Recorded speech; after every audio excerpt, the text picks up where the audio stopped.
Her reply was literally 4 words. That's it. Wait, what? 4 words? Back up. What are you talking about? Okay, so last year, I put together this proposal at work. New client onboarding system, multiple drafts. I revised the budget section twice, added a whole implementation timeline. I was actually pretty proud of it. Sent it to my manager on a Thursday morning. And she replied with 4 words. Sounds good. Will implement. But she's implementing it. That's a good result? On paper, yes. But I spent the rest of the day trying to figure out if she genuinely liked it or if she was just moving forward because it was good enough. You know that feeling? Yes. Like, did she mean sounds good as in great job or sounds good as in this is acceptable and I'm done thinking about it? Exactly that. And I couldn't tell, because both of those look identical on a screen. Right. Sounds good is a very flat response to something you worked on for days. It is. And you know what's strange? If she'd written sounds great instead, I would have been completely fine with a short reply. I would have gone home happy. 2 different words, completely different feeling. I kept thinking about that. And then I started noticing how often this comes up. So I want to ask you something. Have you ever used sounds good when maybe you should have said something else? Oh, yeah. Actually, okay, this is a little embarrassing. I was in a job interview about 2 years ago. The interviewer spent maybe 10 minutes walking me through the company, the 5-year vision, a new product line they were launching, why this was an exciting time to join. She was genuinely enthusiastic. And when she finished, Please don't say sound Go ahead. good. She smiled and moved on, and I thought it went well. I did not get that job. Did you figure out why? I thought maybe my answers weren't strong enough. But looking back now, I think the moment she finished talking about something she clearly cared about and I said, sounds good, that was probably the moment. Right. That was the gap. And nothing in an English class would have flagged that as a mistake. Exactly. Grammatically, it's fine. But it said, I heard you, instead of, I'm excited about this too. That's the gap, right there. And that's what we're talking about today. Here's what's actually at stake. Sounds good and sounds great are both grammatically correct. Both are positive responses. But they don't sit in the same place. They sit on a spectrum of signal. And native speakers, especially in professional settings, read exactly where you landed. If you're using these two phrases interchangeably, which most people do, you might be telling people something you didn't mean to tell them. In interviews, in emails, in meetings with your manager. In any situation where someone is waiting to see how you respond to something they care about. And here's what makes it hard. Nobody corrects you. The words are fine. The impression just quietly forms, over time, and nobody mentions it. Which is why this needs to be talked about. Which is exactly why we're talking about it today. Welcome to Almost Native, where we close the gap between the English you learned and the English people actually speak. All right, I want to give you a few real situations. Don't analyze them, just react. Does the response feel right? Okay, go. First one. Your coworker messages you, hey, can we push the team lunch to Friday instead of Thursday? Does that work? You write back, sounds great, Friday works for me. That feels completely normal. Good. Same situation, different response. You write, sounds good, Friday works. That also sounds fine, honestly. Both of those feel like the same thing to me. Like, I wouldn't think twice about using either one there. Or for a lunch rescheduling question, yeah, both work. And that's exactly the point we'll come back to. Now, second situation. You're in a job interview. The interviewer has spent 10 minutes telling you about the company's direction, the team culture, an upcoming launch she's clearly excited about. She pauses and looks at you. You say, sounds good. That one feels empty, like something's missing. It's like I hear it, but I don't feel it, you know? My internal reaction to that is a slight cringe now. What's missing? I can't fully explain it. It just doesn't match her energy. She was excited, and sounds good is kind of flat. It feels like I'm just acknowledging her, not engaging with her on the same emotional level. Good instinct. It's a disconnect. Last one. Your manager emails you about a new workflow system she's been championing for 3 months. She writes, I think this will really change how we work together. What do you think? You write back, sounds good, I'm happy to give it a try. Okay, I've sent something very close to that email many times. I genuinely thought I was being positive, cooperative, like, yeah, sure, I'm on board. What do you think she read from it? I guess, agreement, but not real excitement. Like I'm cooperating, not supporting. It's the difference between saying, okay, I'll do it, versus I'm excited to help make this a success, and I totally didn't realize that before. And the problem is, you were probably fine with the idea, maybe even happy about it. The word just landed lower than the feeling you had, and that's what creates that subtle, quiet impression we talked about earlier. Okay, but I need to push back a little here. I use sounds good constantly, in professional emails, in messages to my manager, in meetings, and nobody has ever pulled me aside to say it was a problem. So how significant is this actually? Is this just me overthinking? That's exactly the right question, and a very common thought process. And you're not wrong that people rarely say anything. Nobody's going to send you an email that says, "Your response lacked enthusiasm and made me question your buy-in." The issue is the impression forms before anyone decides to mention it. It's quiet, cumulative. It builds up over time, across multiple interactions, like tiny brushstrokes creating a larger picture of your engagement and attitude. So you don't get the feedback directly, it just shapes things silently, like it might influence whether I get picked for a project or if my manager really champions my ideas, without anyone ever saying Maya doesn't seem enthusiastic. Silently, over time. Now, I haven't explained why yet, but looking at those last two examples, can you see that something was just slightly missing, even if you can't put your finger on it? Yeah, all three technically said yes, but they felt really different from each other.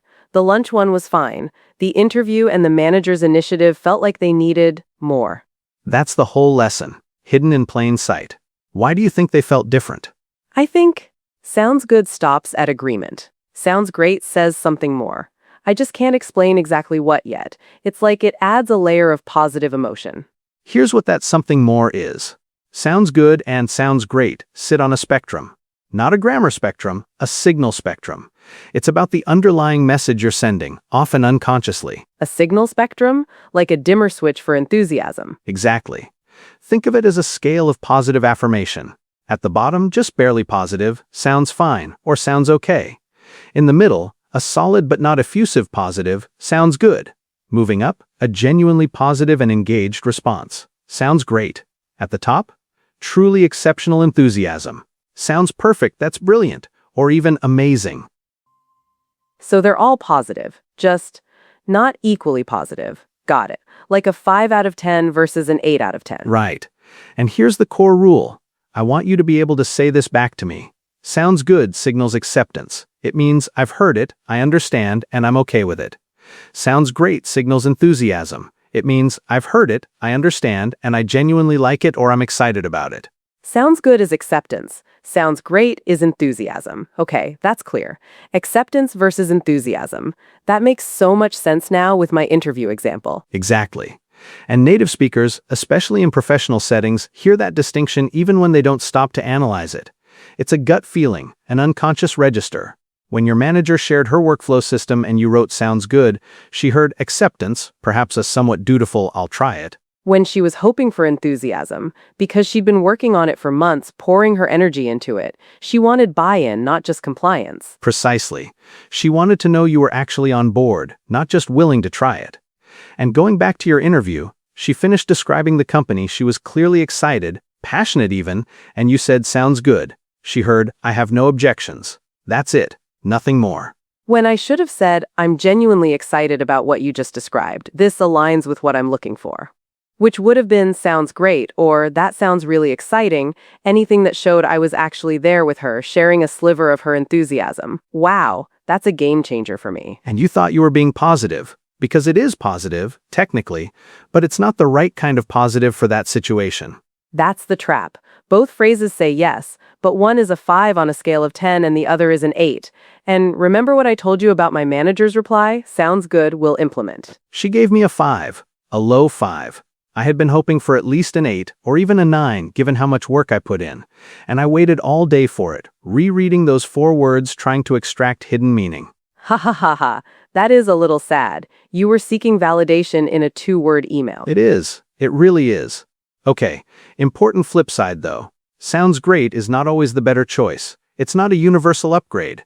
Wait, really? I thought we were saying it's the stronger response, so I should just use it more often. It is stronger, but strength isn't always what the situation needs. Sometimes too much strength can feel inauthentic or even a bit strange. Go back to that first example, the coworker asking to move lunch to Friday. And both sounds good and sounds great felt fine there. I mean, I wouldn't bat an eye at either. Right, because she's not emotionally invested in your reaction to the lunch date itself. She just needs to know if Friday works. Sounds good, Friday works is a complete, warm, perfectly efficient answer. It signals you're easy to work with and you're aligned. Now imagine you said, sounds perfect, I'm so excited about this, my whole week just opened up. Ha ha ha ha, for rescheduling lunch. Yeah, that would be a lot. My coworker would probably wonder if I had anything else going on in my life. A little much, it would be a disproportionate response. So the rule isn't always say sounds great. The rule is match the signal to the stakes. Match the signal to the stakes. That's a great way to put it. Low-stakes routine things like scheduling, logistics, quick agreements, confirming receipt of information. Sounds good is exactly right. It's polite, efficient, and appropriate. High-stakes moments, someone sharing an idea they care deeply about, a job interview, a proposal you want to champion, creative work they've poured themselves into, a new company initiative. That's when sounds great carries real meaning. It says, I was actually listening, and I like what I heard. I'm engaged with this, and I feel good about it too. So the question I ask myself is, does this person care how I react? Is there personal investment on their side? Yes. Does this person have a stake in your reaction beyond just getting a yes or no? If yes, give them sounds great and the enthusiasm it conveys. If it's just coordination or a simple transactional interaction, sounds good is all you need. That's a really clean way to think about it. It simplifies things. Wait though, what if I'm not sure? Like what if it feels like a mix of both or I can't quite gauge the stakes? Then lean toward sounds great. The cost of being slightly more enthusiastic than needed is almost zero. People might just think you're a really positive person.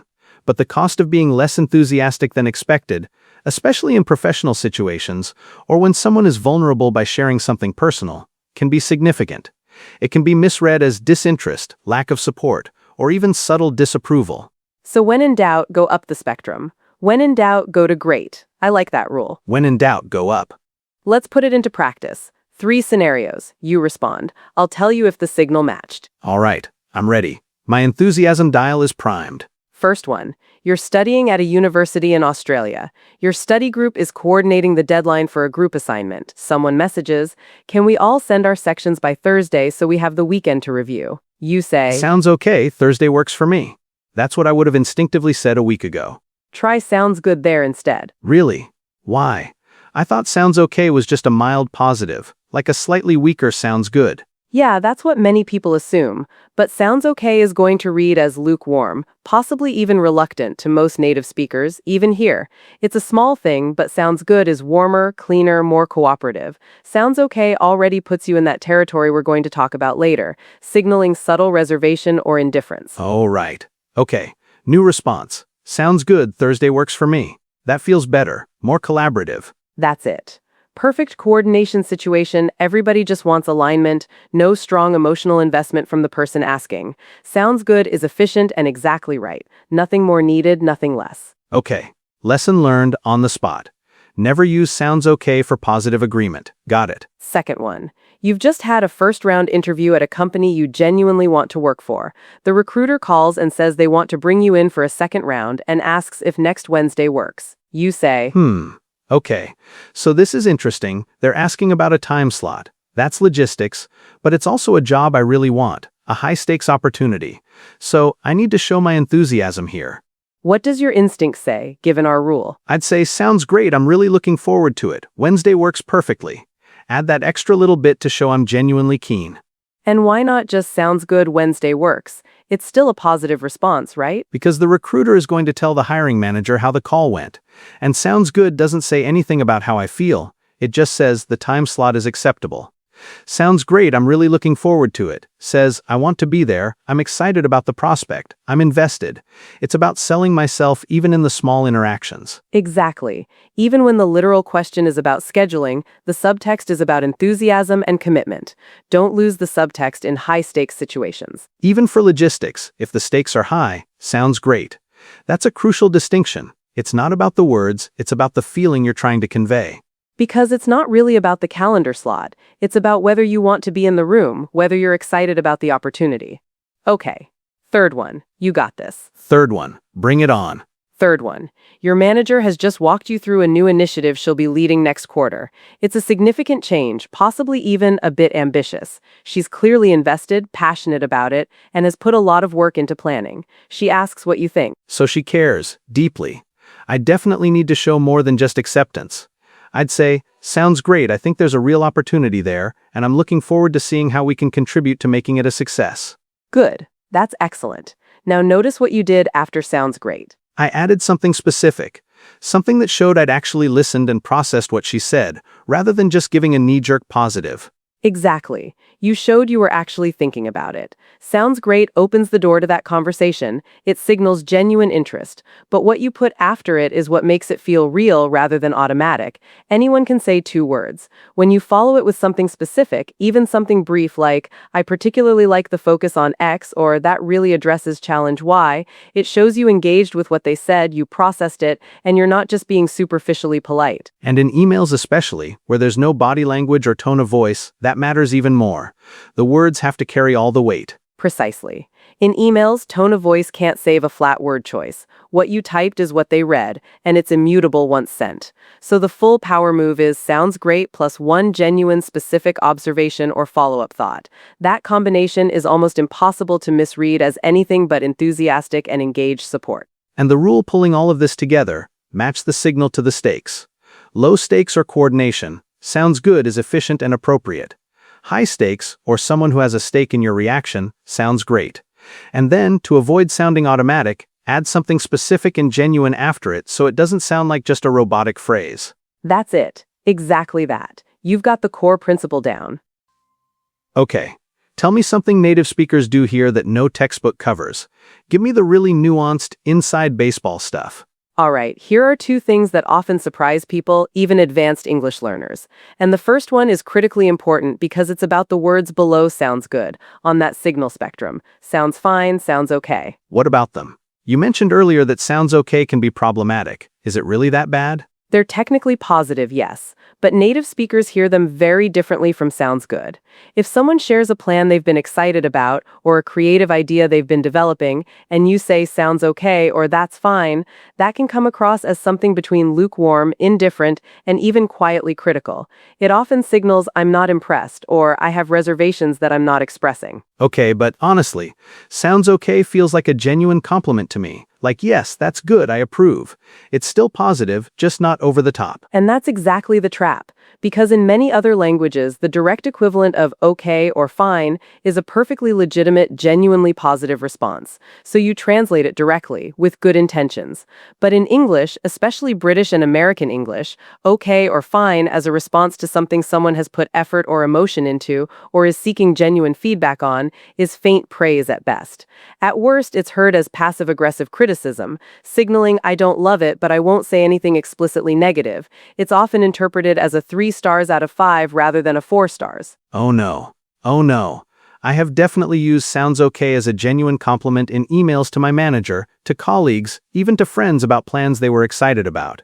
I thought I was being positive and not excessively enthusiastic, which I sometimes worry about. Very common mistake, Maya, because your intent was positive, but the impact of those words in English, in that context, is often negative or at least undercutting. If you say sounds okay about a new marketing campaign, your manager might interpret that as Maya thinks this is mediocre, not Maya thinks this is acceptably good. So the floor, the absolute minimum for a positive professional response in English, is sounds good. Never go below that if you mean to be genuinely positive. Precisely. Never go below sounds good professionally if you want to be unequivocally positive. Sounds fine, sounds okay, that's all right. Use those only if you actually mean to signal reservations, or if it's a completely neutral, low-stakes situation where indifference is truly the intent. Otherwise, stay at sounds good or above. Got it. That's a huge insight. What's the second thing? British versus American usage. This is big and most people don't know it, even some native speakers when interacting internationally. In American professional settings, offices, emails, Slack messages, meetings, sounds great gets used fairly frequently and naturally. Americans tend to signal enthusiasm openly. It's normal, it's expected, people say it all day for things they genuinely like or are excited about. It's part of the general cultural baseline for positive interaction. What about in the UK? Is it different? Significantly. British English is generally more reserved with open enthusiasm markers, especially in professional contexts.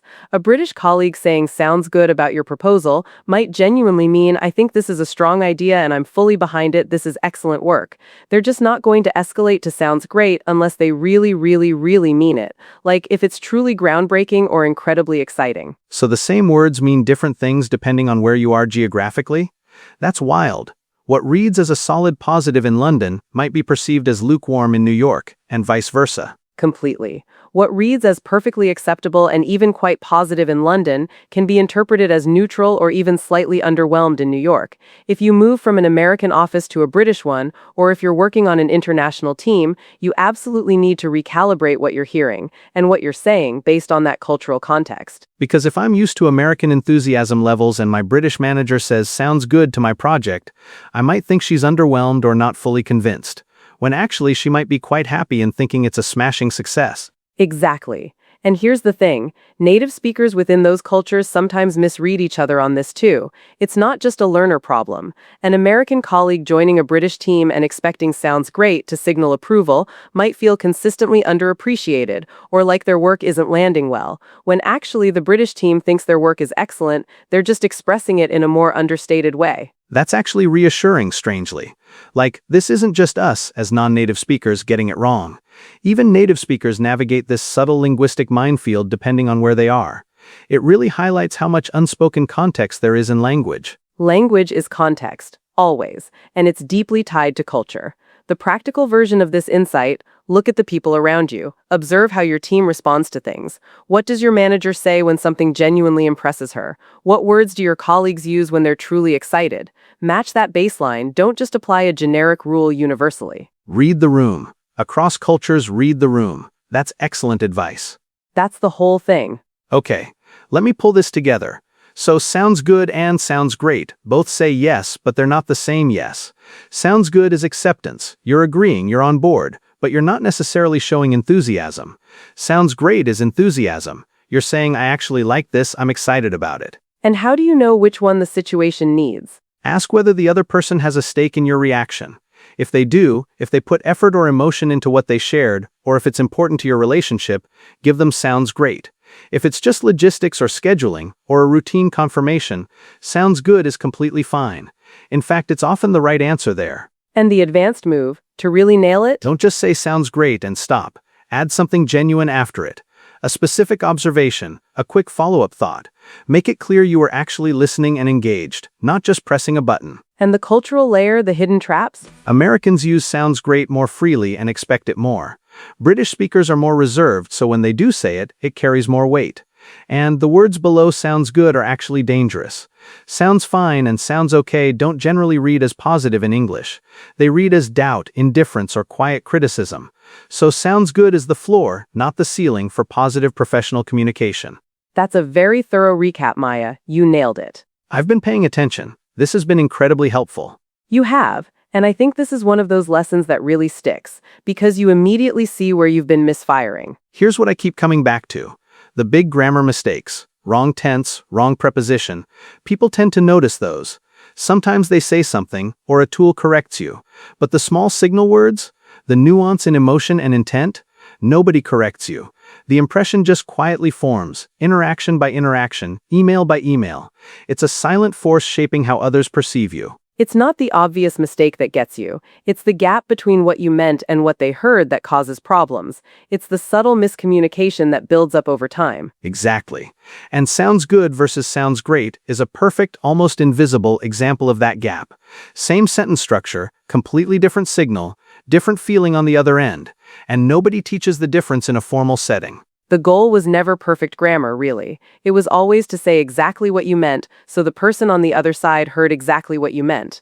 Closing those small gaps makes all the difference. If this helped you close a gap in your English communication, stick around.